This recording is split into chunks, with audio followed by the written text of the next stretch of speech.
Actors Are Born, the podcast that reveals the secrets of the greatest movie stars. Today, we tell you the story of an icon with a discreet charm, a man who embodied the average American with unprecedented depth and humanity, James Stewart.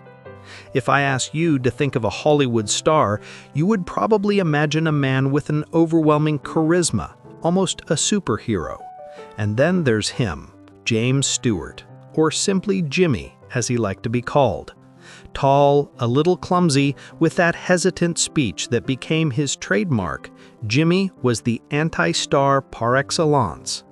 And yet, behind that boy-next-door appearance lay an immense talent, capable of ranging from comedy to thriller with a disarming naturalness.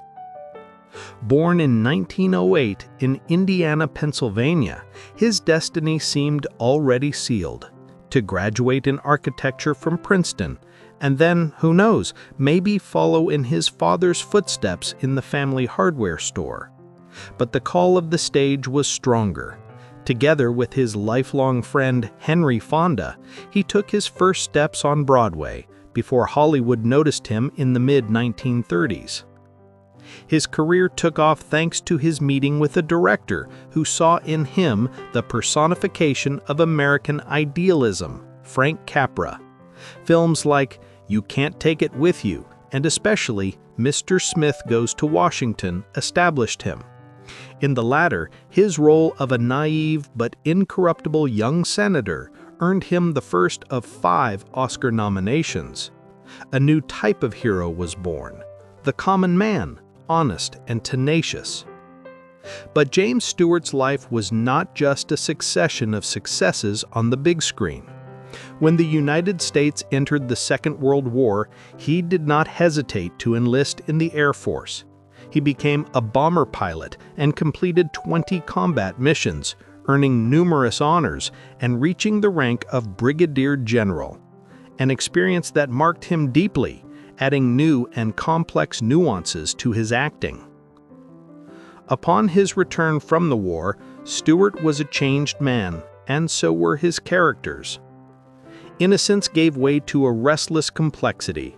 It was the period of his artistic partnership with the master of suspense, Alfred Hitchcock.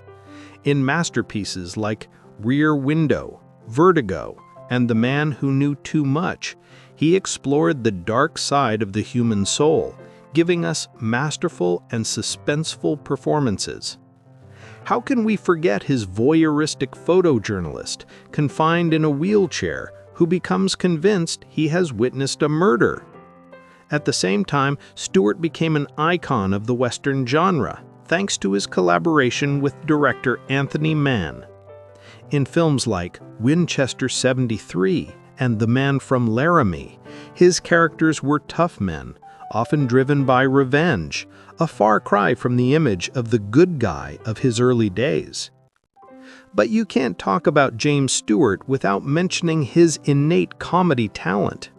In The Philadelphia Story, alongside Katharine Hepburn and Cary Grant, he won his only Oscar for Best Actor. And how can we not mention his role in Harvey, where he acts with a very special friend, an invisible rabbit almost 2 meters tall, a performance that earned him another nomination and that demonstrates his incredible versatility. His filmography is a treasure trove of masterpieces that have made cinema history. But perhaps his most successful role was that of a decent man, a devoted husband for almost 45 years, and a loving father. A man who, despite his enormous success, always remained with his feet on the ground, faithful to his principles.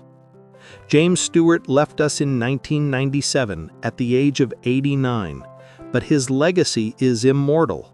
He taught us that you can be a hero without being perfect, that vulnerability can hide great strength, and that honesty, in the end, always wins. For this, and for the countless emotions he has given us, we will never stop thanking him. Thank you for listening to Actors Are Born. Thanks for listening. See you next time.